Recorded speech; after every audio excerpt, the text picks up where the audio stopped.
Hello, I'm Dan Lesesne. I'm here as a candidate for the Vestry at Grace Church. Before I tell you a little bit about myself and how I arrived at Grace, I'd like to share with you why I'm here. 7 years ago, my wife and I were in search of a new church home.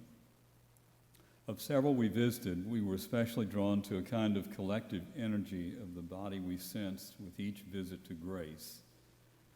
After several visits, we sat down with Michael after the service and told him we wished to join. By then, we both felt here was a kind of spiritual energy that seemed somehow focused outwardly, and we wanted to be a part of that. That was 7 years ago. I like to think of this energy as being produced by what I've come to think of as a why not way of operating here at Grace. Examples of this abound. The Wednesday night community suppers, which began modestly and grew to include an open invitation to the greater community, or Grace's decision to increase the number of weekly services in the midst of a pandemic, no less, to meet the need. Why not indeed? Why not is what leads me to offer myself to serve on the vestry. I am what's called a cradle Episcopalian. I've lived in the South Carolina Low Country most of my life, born in Somerville, christened at St. Paul's, Somerville, where my parents were married in 1942. I did most of my growing up in Beaufort and the once small town of Mount Pleasant. Believe it or not, in 1955, when I moved to Mount Pleasant, we had one policeman in the town. I attended Clemson University and subsequently graduated from Charleston Southern University. Upon graduation, I spent 2 years on active duty in the Navy Reserve, mostly in the Mediterranean aboard a very large aircraft carrier. Following my Navy duties, I moved to McClellanville, where I taught school for 2 years. By the time I met the great love of my life, Erica Price, I had moved back to Charleston and taken a position at the South Carolina Marine Resources Lab on James Island and begun graduate studies. Erica and I met on on Easter Eve of 1973, and I promptly fell madly in love. I've always thought of that as about 15 minutes. We married the following October 7 and spent the next 47 years together. By the time our first child, Emma, was born, we had opted for life in the country, and it was during these so-called country life years that we connected, or really reconnected, with the church. We joined the small congregation of Christ St. Paul in Maggot, near where we were living, where our daughter Emma was christened.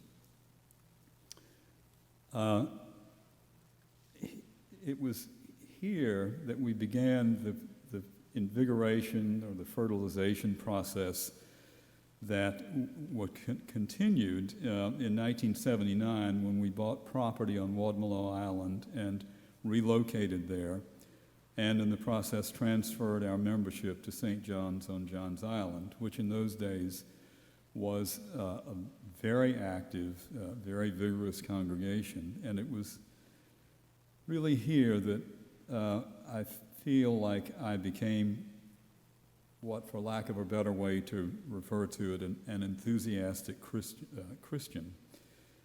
It was here that we first got to know numerous Walpole family members, including the then teenager and student of Erica's at the local Sea Island Academy, our own Vicar Callie. We both participated actively in the Curcio movement, including serving as weekend staff members several times.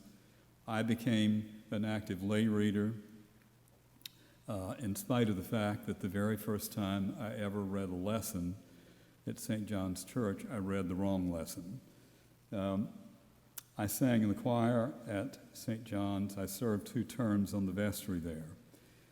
In late 1985, a fire destroyed our home, leading us to relocate to downtown Charleston and eventually transfer our membership to nearby St. Luke and St. Paul, just up the street from Grace. By the time we relocated to the city, we were both teaching, Erica at Portergoud and I at Bishop England High School. We both enjoyed 25 years in the classroom, retiring in 2010. Shortly after our transfer to Grace in 2013, I got involved in the Kairos prison ministry and served on staff for 2 retreat weekends inside the prison. At about the same time, I began teaching a weekly basic language skills class to inmates, a program that unfortunately has been on hold for now more than a year. So, after 7 years, here is Grace. Here we are, a much larger body, friendly and full of gorgeous music, but most profoundly joy-filled, as always with all sorts of expressions of this. The music, Michael's jokes, Callie's infectious smile, Darlene's friendliness, all signals to us. And so we continue at Grace, and I look forward to serving on the vestry if I'm called. Thank you.